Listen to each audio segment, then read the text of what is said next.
Ay mga ka-discovery, merong 10-wheeler truck dito na tumagilid. Yan, overloaded kasi oh. Yan, ito ang nagiging cost ng overloaded na na karga. Yan ang nangyayari, pumotok kaya tayong gulong dun sa likod no. Kaya ang nangyayari yan, tumagilid siya. Yan, napaka-delikado ng ganitong classic truck na nagkakarga ng mga overloaded. Yan, lalo na kapag napadaan to sa mga matataas na lugar, mga pababa. Buti dito na siya inabot sa may rotonda dito sa Antipolo. Yan, dito sa may Ligos Park.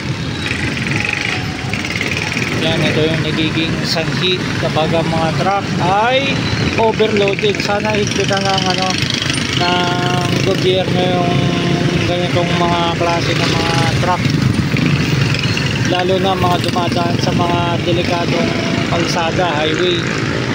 Yan, kasi kung ito ay sa gitna ng pataas or pababa, marami madadamay ng mga tao. Buti na lang dito lang siya sa patag na sira. Yan, napakadelikado ng mga ganitong ginagawa ng mga truck.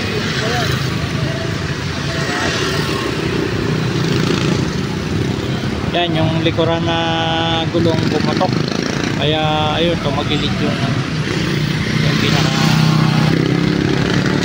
pinaka truck.